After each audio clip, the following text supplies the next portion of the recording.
പോക്കോ ഒരു പ്രൈസ് റേഞ്ചിൽ ഒരു ഫോൺ ഇറക്കുകയാണെന്നുണ്ടെങ്കിൽ ആ പ്രൈസ് റേഞ്ചിൽ വരുന്ന ഏറ്റവും ടോപ്പ് ആയിട്ടുള്ള സ്പെസിഫിക്കേഷനോട് കൂടി ആയിരിക്കും അവരെ ഫോൺ ഇറക്കുന്നത്. പോക്കോയുടെ M2ൻ്റെ റിവ്യൂ ആണ് നമ്മൾ ചെയ്യാൻ പോകുന്നത്. ഇതിന് 15,500 രൂപയാണ് വില. ബിഗ് ബില്ലിൻ്റെ എനിക്കിത് 9,000 രൂപയ്ക്ക് കിട്ടി. അപ്പോൾ നമുക്ക് ഈ പ്രൈസ് റേഞ്ചിൽ ഈ ഫോൺ എങ്ങനെയുണ്ടെന്ന് നോക്കാം.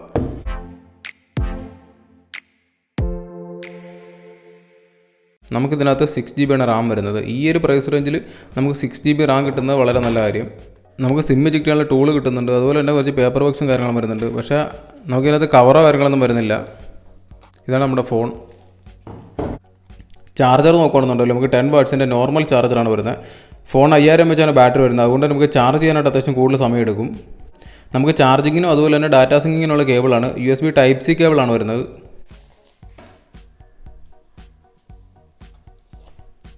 നമുക്ക് ഫോണിൻ്റെ ആൻഡ്രോയിഡ് വേർഷൻ നോക്കുകയാണെന്നുണ്ടെങ്കിൽ ആൻഡ്രോയിഡ് 10 ഫോൺ വരുന്നത്. 64GB ഫോൺ മെമ്മറി വരുന്നത്. അതിനകത്ത് ഏകദേശം നമുക്കൊരു 48GB നമുക്ക് അവൈലബിൾ ആണ് യൂസ് ചെയ്യാനായിട്ട്. ഫോണിൻ്റെ പോർട്ടുകൾ നോക്കുകയാണെന്നുണ്ടെങ്കിൽ നമുക്ക് Type-C പോർട്ടാണ് വരുന്നത്. അതുപോലെ തന്നെ 3.5mm ഹെഡ്ഫോൺ ജാക്ക് വരുന്നുണ്ട്. നമുക്ക് പിന്നെ ഫോണിൻ്റെ എടുത്ത് പറയേണ്ട കാര്യം എന്താ സ്പീക്കറാണ്. നമുക്ക് സിംഗിൾ സ്പീക്കറാണ് വരുന്നത്. പക്ഷേ നല്ല ലൗഡായിട്ടുള്ള സ്പീക്കറാണ് വരുന്നത്. നമുക്ക് സ്പീക്കർ ലൗഡാണ്, പക്ഷേ സൗണ്ട് ക്വാളിറ്റി അത്ര പോരാ. ഫോണിൻ്റെ ബിൽഡ് ക്വാളിറ്റി നോക്കുകയാണെന്നുണ്ടെങ്കിൽ ഫോൺ പൂർണ്ണമായിട്ടും വരുന്ന പ്ലാസ്റ്റിക്കിലാണ്. നമുക്ക് കൈ പിടിക്കുമ്പോൾ അത്യാവശ്യം ബിൽഡ് ക്വാളിറ്റിയുള്ള ഫോണാണെന്ന് ഫീൽ ചെയ്യും. ഒരു ചീപ്പായിട്ടുള്ള ഫോണല്ല, അത്യാവശ്യം നല്ല ക്വാളിറ്റിയുള്ള ഫോണാണെന്ന് ഫീൽ ചെയ്യും കയ്യിൽ. ഫോണിൻ്റെ ബാക്ക് സൈഡ് കവർ യൂസ് ചെയ്യില്ലെങ്കിലും കുഴപ്പമൊന്നുമില്ല. അങ്ങനെ ഫിംഗർ പ്രിന്റ് മാഗ്നറ്റ് കാര്യങ്ങളൊന്നുമില്ല. ഫോണിൻ്റെ ബാക്ക് സൈഡിലായിട്ടാണ് ഫിംഗർ പ്രിന്റ് സ്കാനർ വരുന്നത്. ഫിംഗർ പ്രിന്റ് സ്കാനർ നോക്കുകയാണെന്നുണ്ടെങ്കിൽ വളരെ ഫാസ്റ്റ് ആണ്. അത് ആക്യുറേറ്റ് ആയിട്ട് വർക്കും ചെയ്യുന്നുണ്ട്. നമ്മൾ ടച്ച് ചെയ്യുമ്പോൾ തന്നെ അൺലോക്ക് ആകുന്നുണ്ട്. പക്ഷേ ഇതിനകത്ത് എടുത്തു പറയേണ്ട ഒരു കാര്യം, ഫിംഗർ പ്രിന്റ് സ്കാനറിൻ്റെ ഒരു പ്രശ്നം പറയാനാണെന്നുണ്ടെങ്കിൽ നമുക്ക് ക്യാമറയുടെ തൊട്ട് താഴെയായിട്ടാണ് ഈ ഫിംഗർ പ്രിന്റ് സ്കാനർ വരുന്നത്. അത് നമ്മൾ ജസ്റ്റ് ടച്ച് ചെയ്യാൻ നേരത്ത് നമ്മൾ അബദ്ധത്തിൽ ക്യാമറയിൽ ടച്ച് ചെയ്യാൻ ചാൻസ് ഉണ്ട്. ക്യാമറയിൽ നിന്ന് മാറി കുറച്ചൊരു താഴത്തായിട്ടാണ് കൊടുത്തിരുന്നതിൻ്റെ കുഴപ്പമില്ല. ഇതിപ്പോൾ ക്യാമറയുടെ പറ്റിയതുകൊണ്ട് നമ്മൾ അബദ്ധം പറ്റി മിക്കപ്പോഴും ലെൻസ് കവർ ചെയ്ത് പോകുന്നുണ്ട്. പിന്നെ ഫോണിൻ്റെ ഡിസ്പ്ലേ നോക്കുകയാണെന്നുണ്ടെങ്കിൽ നമുക്ക് അത്യാവശ്യം നല്ല ക്വാളിറ്റിയുള്ള ഡിസ്പ്ലേ ആണ് വരുന്നത്. നമുക്ക് വെയിലത്ത് പോയാലൊന്നും യാതൊരു പ്രശ്നമില്ല. വ്യൂയിങ് ആംഗിൾസ് ഒക്കെ ഓക്കെയാണ്. നല്ല സൂപ്പർ ഡിസ്പ്ലേ ആണ്. ഈ ഒരു പ്രൈസ് റേഞ്ച് നോക്കുമ്പോഴത്തേക്കും നമുക്ക് അത്യാവശ്യം നല്ല ഡിസ്പ്ലേ ആണെന്ന് തന്നെ പറയാം. പിന്നെ ഫോണിൻ്റെ പെർഫോമൻസും കാര്യങ്ങളും നോക്കുകയാണെന്നുണ്ടെങ്കിൽ നമുക്ക് ഇതിനകത്ത് 6GB ആണ് റാം വരുന്നത്. അതാണ് ഫോണിൻ്റെ ഏറ്റവും ഹൈലൈറ്റ് ആയിട്ടുള്ള കാര്യം. എനിക്കിത് അണ്ടർ 10,000 കിട്ടി. ഏകദേശം 9,000 രൂപയ്ക്ക് എനിക്ക് കിട്ടി. 9,000 രൂപയ്ക്ക് 6GB റാം വരുന്നുണ്ട്. അതുപോലെ തന്നെ മീഡിയാടെക്കിൻ്റെ ഹീലിയോ G80 എന്ന് പറഞ്ഞ പ്രോസർ വരുന്നുണ്ട്. അത്യാവശ്യം നല്ല പ്രോസറാണ്. നമുക്ക് അത്യാവശ്യം ഗെയിമിങ്ങിനൊക്കെ പറ്റിയ പ്രോസറാണ്. 6GB റാം ഉണ്ട് എന്ന് ഓർത്ത് നിങ്ങൾ ചാടിക്കയറി ഫോൺ മേടിക്കരുത് എന്ന് എൻ്റെ അഭിപ്രായം പറയുള്ളൂ. നമുക്ക് അത്യാവശ്യം നല്ല ഫാസ്റ്റ് ആയിട്ടുള്ള ഫോൺ തന്നെയാണ്. ലാഗോ കാര്യങ്ങളോ ഒന്നും തന്നെ ഇല്ല. പിന്നെ എടുത്തു പറയേണ്ട ഒരു കാര്യം, ഇതിനകത്ത് അനാവശ്യമായിട്ട് ഇഷ്ടംപോലെ ആപ്ലിക്കേഷൻ ഉണ്ട്. ഇഷ്ടംപോലെ ആപ്ലിക്കേഷൻ എന്ന് വെച്ചാൽ ഈ ഫോൺ ഓപ്പൺ ചെയ്തിട്ട് നോക്കുന്ന സമയത്ത് നമ്മൾ ആദ്യമായിട്ട് ബോക്സ് പൊട്ടിച്ചെടുത്ത് നോക്കുമ്പോൾ തന്നെ ചവറുപോലെ ആപ്ലിക്കേഷനാണ്. അത് അനാവശ്യമായിട്ട് ആപ്ലിക്കേഷനാണ്. നമ്മൾ ഒരിക്കലും യൂസ് ചെയ്യാത്ത ആപ്ലിക്കേഷൻ ഇഷ്ടം പോലെ ഉണ്ട്. അതിനകത്ത് ചില ആപ്ലിക്കേഷൻ നമുക്ക് അൺഇൻസ്റ്റാൾ കളയാനും പറ്റില്ല. നമുക്കിതിനകത്ത് MIയുടെ ആയിട്ട് വരുന്ന ഇഷ്ടംപോലെ ആപ്ലിക്കേഷൻ ഉണ്ട്. അതൊന്നും തന്നെ അൺഇൻസ്റ്റാൾ കളയാൻ പറ്റില്ല. അതുകൊണ്ട് തന്നെ അനാവശ്യമായിട്ടുള്ള ആപ്ലിക്കേഷൻ നമ്മുടെ ഫോണിൽ ഇഷ്ടംപോലെ കിടക്കുകയും ചെയ്യും. ഈ 6GB റാം ഉണ്ടെന്ന് പറയും, പക്ഷേ അനാവശ്യമായിട്ട് ഈ ആപ്ലിക്കേഷൻ കിടന്നു കഴിഞ്ഞാൽ നമുക്ക് ആ റാമിലുള്ള സ്പേസ് തന്നെ നഷ്ടപ്പെട്ടുകൊണ്ടിരിക്കും. നമുക്കൊരു ഡേ ടു ഡേ യൂസേജ് യാതൊരു ലാഗോ കാര്യങ്ങളോ ഒന്നും തന്നെ ഉണ്ടായില്ല. അത്യാവശ്യം ഫാസ്റ്റ് ആയിട്ടുള്ള ഫോണാണ്. നമുക്കൊരു ആപ്ലിക്കേഷൻ വേറെ ആപ്ലിക്കേഷനിൽ പോകുമ്പോഴോ അല്ലെങ്കിൽ മൾട്ടി ടാസ്കിങ് ചെയ്യുന്ന സമയത്തോ യാതൊരു ലാഗോ ഉണ്ടാകില്ല. അത്യാവശ്യം നല്ല ഫാസ്റ്റ് ആയിട്ടുള്ള ഫ്ലൂയിഡ് ആയിട്ടുള്ള ഫോണാണ്. നമുക്ക് ഡിസ്പ്ലേ ഒക്കെ നോക്കുകയാണെങ്കിൽ സൂപ്പർ ഡിസ്പ്ലേ ആണ്. അതുകൊണ്ട് തന്നെ യാതൊരു ലാഗോ അങ്ങനെയൊന്നും ഫീൽ ചെയ്യില്ല. പെർഫോമൻസിൻ്റെ കാര്യം പറയുമ്പോൾ അതിൻ്റെ കൂടെ നമുക്ക് ഗെയിമിങ്ങിൻ്റെ അവരോട് പറഞ്ഞു. നമുക്ക് ഇതിനകത്ത് കോൾ ഓഫ് ഡ്യൂട്ടിയോ അല്ലെങ്കിൽ ഫ്രീ ഫയറോ ഏത് ഗെയിം വേണമെങ്കിൽ കളിക്കാം. അത്യാവശ്യം നല്ല ഫ്ലൂയിഡ് ആയിട്ട് കളിക്കുകയും ചെയ്യും. യാതൊരു പ്രശ്നം കാര്യങ്ങളൊന്നും തന്നെ ഇല്ല. അത്യാവശ്യം കേപ്പബിൾ ആയിട്ടുള്ള പ്രോസറും കാര്യങ്ങളൊക്കെയാണ്. പക്ഷേ എടുത്തു പറയേണ്ട കാര്യം, ഇതിനകത്ത് ഹീറ്റിംഗ് ആണ്. അത്യാവശ്യം നല്ല ഓവർ ഹീറ്റിംഗ് ആണ്. സാധാരണ ഹീറ്റിംഗ് അല്ല, നല്ല ഓവർ ഹീറ്റിംഗ് ആണ്. സാധാരണ മീഡിയാടെക്കിൻ്റെ എല്ലാ പ്രോസറും ചെറിയ ഹീറ്റിംഗ് ഉണ്ടാവും.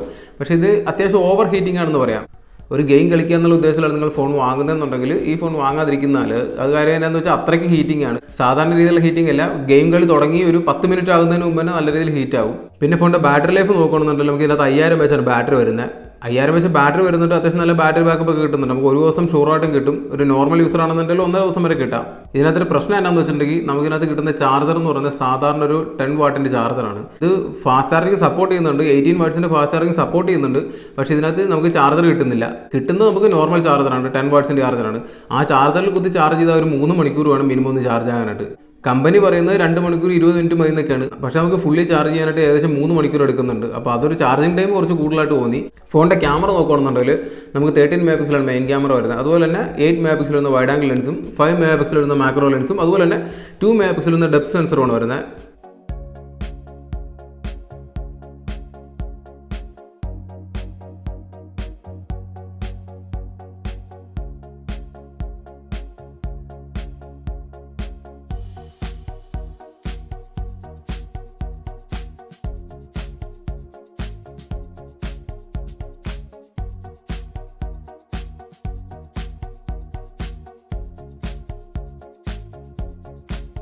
ഫോണിൻ്റെ ഏറ്റവും നെഗറ്റീവ് ആയിട്ടുള്ള വശം അതിൻ്റെ ക്യാമറയാണ്. ഇതിനകത്ത് കിട്ടുന്ന ഫോട്ടോസ് എല്ലാം ഓവർ സാച്ചുറേറ്റഡ് ആണ്. ഓവർ സാച്ചുറേറ്റഡ് എന്ന് പറഞ്ഞാൽ പോരാ, ഒരു ക്വാളിറ്റി ഇല്ലാത്ത ഫോട്ടോസാണ്. സാധാരണ പോക്കോയുടെ ഫോണിൽ വരുന്ന ക്യാമറകൾ അത്യാവശ്യം നല്ല ക്യാമറ ആയിരിക്കും. പോക്കോയുടെ റീസെൻ്റ് ആയിട്ട് റിവ്യൂ ചെയ്ത പോക്കോ C3 അതൊക്കെ അത്യാവശ്യം ഡീസെൻ്റ് ആയിട്ട് ക്യാമറയാണ്. ഈ ഒരു ക്യാമറ വെച്ച് കമ്പയർ ചെയ്യുമ്പോഴത്തേക്കും അത്യാവശ്യം ഡീസെൻ്റ് ആയിട്ടുള്ള ക്യാമറയാണ്. ഇതിനകത്ത് ഓവറായിട്ട് ക്യാമറയെ പറ്റി ഒന്നും പറയാനില്ല. എടുക്കുന്ന എല്ലാ ഫോട്ടോയും കൊള്ളിയില്ലാത്ത ഫോട്ടോയാണ്. ക്യാമറയുടെ ഏറ്റവും മെയിൻ ആയിട്ടുള്ള പ്രശ്നം എന്ന് വെച്ചാൽ ഓവർ സാച്ചുറേഷൻ ആണ്. ഓവർ സാച്ചുറേഷൻ എന്ന് വെച്ചാൽ അത്യാവശ്യം നമുക്ക് റിയൽമിയുടെ ഒക്കെ ഫോണിലാണ് ഓക്കെ, അത്യാവശ്യം ആവറേജ് ആയിട്ട് കളറും കാര്യങ്ങളൊക്കെ കൂടുതലുള്ളൂ. പക്ഷേ ഇതിനകത്ത് നോക്കുമ്പോൾ നമ്മളൊരു ഫോട്ടോ എടുക്കുകയാണെന്നുണ്ടെങ്കിൽ നമ്മൾ എടുക്കുന്ന വസ്തുവിന്റെ കളർ എന്താണോ അതുകൊണ്ട് യാതൊരു ബന്ധമില്ലാത്ത കളറാണ് നമുക്ക് ഫോട്ടോ കിട്ടുന്നത്. അതുകൊണ്ട് തന്നെ ഇതിനകത്ത് നിങ്ങൾ 4 ക്യാമറ വരുന്നുണ്ട് എന്നുള്ള ഉദ്ദേശത്തിലാണ് ഫോൺ എടുക്കാൻ ഉദ്ദേശിക്കുന്നതെന്നുണ്ടെങ്കിൽ നിങ്ങൾ നിരാശപ്പെടും. 4 ക്യാമറയുടെ മാത്രമല്ല, സെൽഫി ക്യാമറയും വളരെ മോശമാണ്. അത്യാവശ്യം കുഴപ്പമില്ലാത്ത സെൽഫിയാണെന്ന് പറയാം. ബാക്ക് ക്യാമറയായിട്ട് കമ്പയർ ചെയ്യുമ്പോഴത്തേക്കും സെൽഫി ക്യാമറ കുഴപ്പമില്ലെന്ന് പറയാം. പക്ഷേ സെൽഫിയിൽ നമുക്കൊരു ആവറേജ് ഫോട്ടോസേ ഉള്ളൂ. അങ്ങനെ നല്ലതെന്ന് പറയാനൊന്നുമില്ല, ഒരു ആവറേജ് ഫോട്ടോ അത്രേ ഉള്ളൂ. അപ്പോൾ ഈ ഫോൺ വാങ്ങണോ വേണ്ടോ എന്നുള്ളൊരു കൺഫ്യൂഷൻ പറയുകയാണെന്നുണ്ടെങ്കിൽ, നിങ്ങളൊരു നോർമൽ യൂസർ ആണെന്നുണ്ടെങ്കിൽ, സാധാരണ ഒരു നോർമൽ യൂസർ ആണെന്നുണ്ടെങ്കിൽ നിങ്ങൾക്ക് 100% ഇത് വാങ്ങാം. ഞാൻ നോർമൽ യൂസർ എന്ന് പറഞ്ഞാൽ സാധാരണ ഉപയോഗം, അല്ലെങ്കിൽ നിങ്ങൾക്ക് അത്യാവശ്യം ഫോട്ടോസ് എടുക്കുന്ന ആളാണെന്നുണ്ടെങ്കിൽ നിങ്ങൾ ഈ ഫോൺ വാങ്ങണ്ട. ഈ ഫോൺ നിങ്ങൾക്ക് ഗെയിമിങ്ങിനും പറ്റിയ ഫോണല്ല. അതുപോലെ തന്നെ നിങ്ങൾക്ക് ക്യാമറ ഇതിൻ്റെ വളരെ മോശമാണ്. അപ്പോൾ ക്യാമറയും ഗെയിമിംഗ് ഉദ്ദേശമാണെങ്കിൽ നിങ്ങൾ ഈ ഫോൺ വാങ്ങണ്ട. ഒരു സാധാരണ യൂസർ ആണെന്നുണ്ടെങ്കിൽ ഞാൻ 100% റെക്കമെൻഡ് ചെയ്യും. എന്ന് വെച്ചാൽ നമുക്ക് 6GB RAM വരുന്നുണ്ട്, അതുപോലെ തന്നെ 5000 mAh ബാറ്ററി വരുന്നുണ്ട്. സാധാരണ പെർഫോമൻസിന് യാതൊരു പ്രശ്നവുമില്ല. നിങ്ങളൊരു ഗെയിം കളിക്കുന്ന ആളാണ്, അല്ലെങ്കിൽ അത്യാവശ്യം ഫോട്ടോസ് എടുക്കുന്ന ആളാണെന്നുണ്ടെങ്കിൽ ഇത് നിങ്ങൾക്ക് പറ്റിയ ഫോണല്ല. ഫോണിൽ നമുക്ക് ഗെയിമിംഗ് മാറ്റി നിർത്താം. പക്ഷേ ക്യാമറയുടെ കാര്യം നോക്കുകയാണെന്നുണ്ടെങ്കിൽ ആവറേജ് ക്യാമറ എങ്കിലും ഉണ്ടെങ്കിൽ നമുക്ക് റെക്കമെൻഡ് ചെയ്യായിരുന്നു. അപ്പോൾ ഈ ഫോണിൻ്റെ റിവ്യൂ ഇത്രേ ഉള്ളൂ. നിങ്ങൾക്ക് വീഡിയോ ഇഷ്ടപ്പെട്ടുണ്ടെങ്കിൽ ചാനൽ സബ്സ്ക്രൈബ് ചെയ്യുക, അതുപോലെ തന്നെ വീഡിയോ ലൈക്ക് ചെയ്യുക. നമുക്ക് വേറെ ഫോണിൻ്റെ റിവ്യൂ ആയിട്ട് അടുത്ത വീഡിയോയിൽ കാണാം.